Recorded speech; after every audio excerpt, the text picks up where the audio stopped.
Yo guys, update lang tayo dito sa ating Ggibbs into Gcash. Ayan, ito-transfer natin yung Ggibbs nyo papuntang Gcash. So, yung mga services natin, hindi lang Ggibbs, no? Meron tayong G-Credit, ayan, Home Credit, Kwarta, yung pera, no? Ito-transfer natin yung Gcash. Meron kayong mga unverified funds. Yan, tumatanggap ako niyan. Unverified Gcash, unverified Paymaya, unverified, sa mga GrabPay yan, tumatanggap pa ako niyan. And sa naman sa, ano ba, yung mga unverified funds, no? Pwede kayo mag-inquire. Basta hindi nyo ma-cash out yung pera nyo, mag-message po kayo sa aking official Facebook account. So, ayan, tutulungan ko kayo. Yung verified blue check po.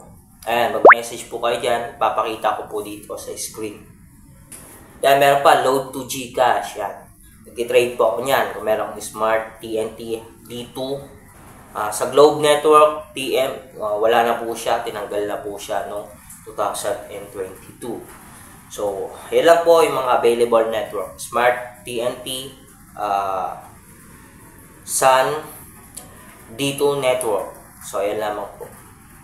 So, balik tayo sa ating topic. Ayan.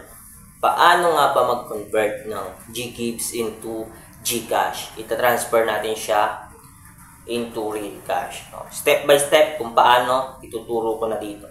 So, yan. So, first step guys, kailangan mo natin open ng Gcash.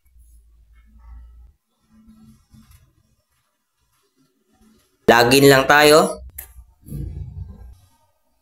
So, click nyo yung borrow. Dahil Ggibbs ang topic natin, i-click natin ng Ggibbs.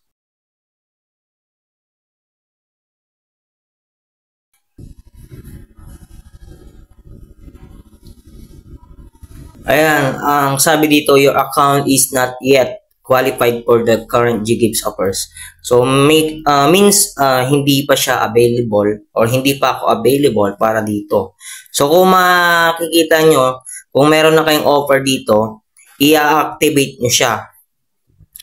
I-activate nyo yun at pagka-activate nyo, makikita nyo yung offer ng Gcash kung magkano yung Ggibbs nyo. Ayan. At i-activate nyo yun. At kapag na-activate nyo na yun, write na lang kayo sa akin, i-message nyo ako at i-convert natin yan.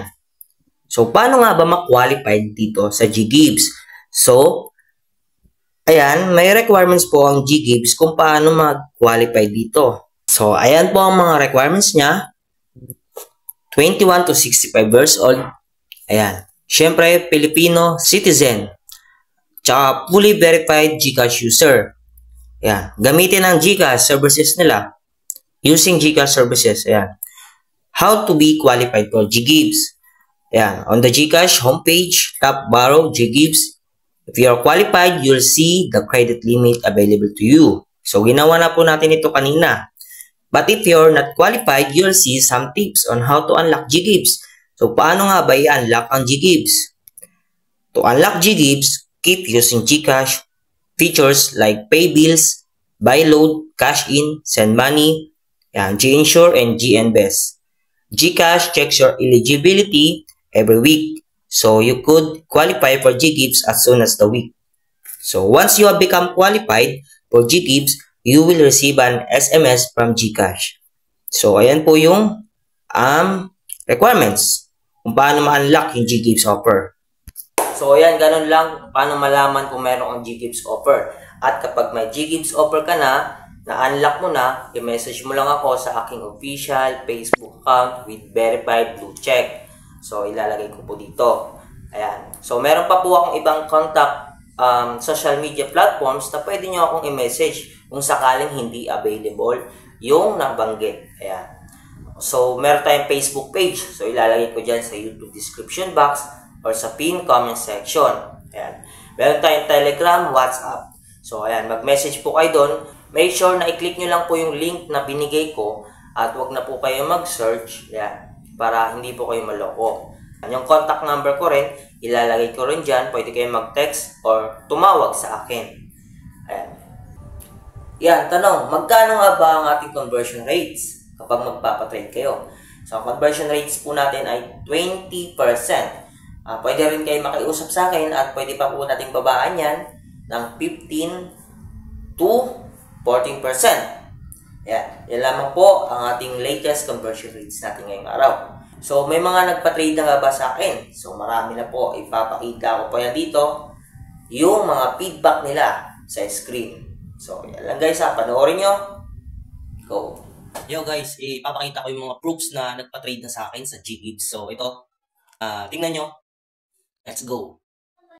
Ito si Sir, nagpa-trade. At ito ang kanyang feedback. Tapos, ito naman si Ma'am. Nagdududa pa pero nagpa-trade din. Tapos, ito po si Ma'am. 30K yung pina-trade. Successful transaction. At ito po yung last si Sir. Nagpa-trade po. 20% po. Yun, sana guys nakita nyo yung mga nagpa-trade sa akin at yung mga good feedback nila. Processing time natin, syempre, mabilisan lang po. Once na nasunod yung mga requirements ko, or yung process, ay isa-send agad sa inyong GCash yung pera. So, yun lamang guys, no? Kung meron ka lang available offer dyan, i-message nyo na ako directly at i-convert natin yan agad. So, yan lang po ang topic natin ngayong araw. Salamat sa mga sumusuporta at nanonood pa rin dito sa aking channel. So, yun lang guys. See you on next video. Paalam!